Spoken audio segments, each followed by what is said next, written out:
Hello everyone and welcome back to my channel. My name is Brian if you're new around here, and if you're a returning subscriber, welcome back. That's what you get for subscribing, by the way. A really weird chipmunk coming in your YouTube feed today. This is just for today. Let me know if you guys like that random voice changer at the start of this video. But we've got a lot to talk about. This is something really interesting to me from a game development, game industry news perspective. Now, also, I'm going to include a linky tag to Hoglaw.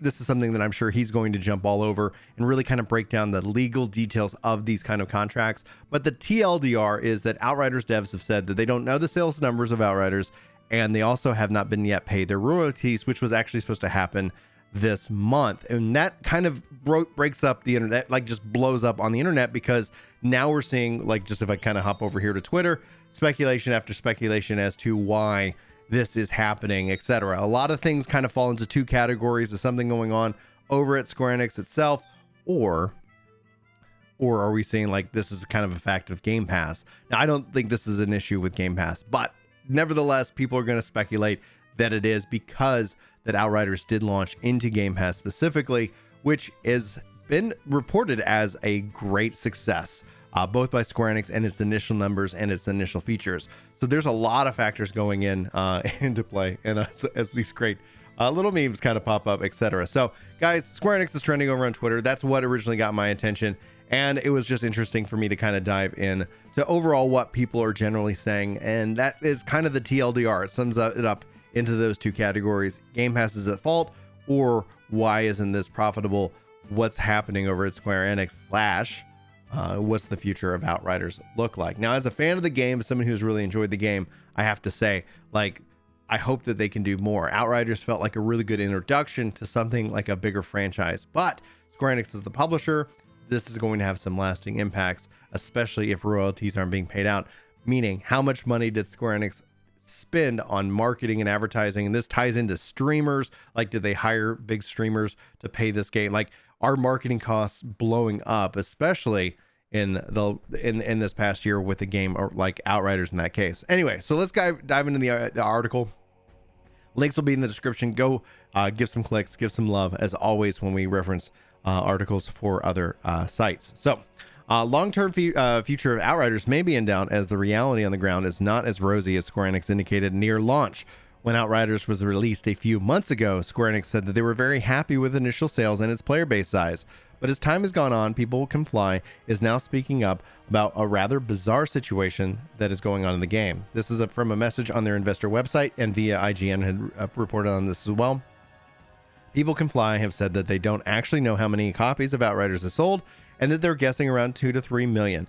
But they haven't gotten any actual figures from Square-Enix itself. This starts to feel like a lot how Netflix deals have worked and have started to work, in which that the content's purchased at a certain price, and that's essentially the funding that Square-Enix from the publisher side gave People Can Fly so they could make the game. And then obviously once Square-Enix recoups its cost, when it recoups its marketing, when it recoups like any of its other things, that's when essentially, I guess, People Can Fly are eligible for profit sharing in the game's success. The other problem, the game does not also appear to be profitable yet, and the reason they're talking about this with his investors at all is because this month they were supposed to earn royalties from the game, paid by Square-Enix, but they didn't, indicating that the game has not yet recouped its development, its QA, and its marketing cost, so People Can Fly has earned no royalties from it. That's a real disappointment for the people who really poured themselves into it and have continued to support the game to make it functional and fix the issues that are plaguing it, and really plagued it at launch time.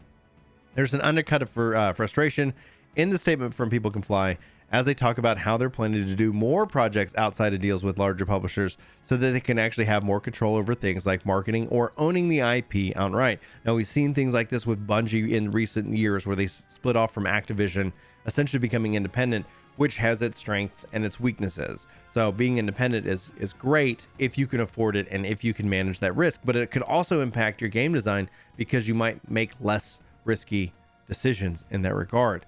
They indicated that their own sales estimates makes it seem like the game should be profitable, but with the factors that currently are out of the control, and perhaps Square-Enix's marketing budget has caused that to be not the case. And this is just where I've continued to see more big time deals with streamers. But I think from a cost to value perspective, within streaming and within like sponsorship deals with the content creation. And I'm not saying this as a content creator, I'm just saying that I see from the studies that they're doing, like dollar per dollar, like eyeball per eyeball, it seems to be the most effective marketing strategy for gaming companies. And that's why you're seeing such big deals, is because $1 million for a top, world's, class streamer that has hundreds of thousands of followers gets you far more than like $1 million in commercial ads, in which you really don't have a lot of control over who's actually seeing that ad and actually then takes action on that ad itself. So at the end of the day, like people can fly, like it comes down to the fine print. And that's why I'm really excited to see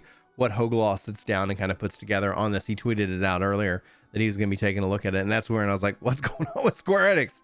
What's going on today? So that's the news. This is a developing story. In my mind right now, this is just a question of what does the contract say? So in a way, it's really a non-story in terms of what and how that deal was structured. What I would love to know personally would be like things like Game Pass weren't really probably on the table at the beginning. So if that's the case, like People Can Fly, did they have any control over that, or is that a deal with Square-Enix? In that case, that could have impacted the overall sales of the game. But in my mind, from what we've seen with it, is that it's only encouraged people to purchase the game outright if they enjoyed it. I think more than anything else, the rocky start, the rocky launch, the server issues, the problems with the game itself overall hurt its sales in the short run. And if they can continue to fix the game and bring new content to the game, ultimately we might see it actually start to turn around and have a longer tail overall. And that's something that is always usually indicated in these types of games. It just is a matter of, do they continue to support it? Do they continue to bring new content to it? And honestly, I hope they do. I really enjoyed my experience with Outriders, but as it was stated multiple times, it is not a games as a service. It's a, you play it, you enjoy it, you go play something else kind of game. And in the end, I always have wondered, was that the right decision? Was that the right decision? Or should they have had something to where it's like, hey, now there's new content? As we dive into August, as we go into the end of the year, I guess we're going to have to wait and see if ultimately they release an expansion for the game itself. But those are just my thoughts. As always, I'd love to know yours. Guys, what do you think about this Outriders news? Is this good for Square-Enix? Is this bad for Square-Enix? Ultimately, is this an Xbox Game Pass story or not? I'd love to know your thoughts. Any and all in the comments. Guys, thanks so much for being here. Hopefully you enjoyed today's video. Hopefully I'll see you in my next one, but until then, take care.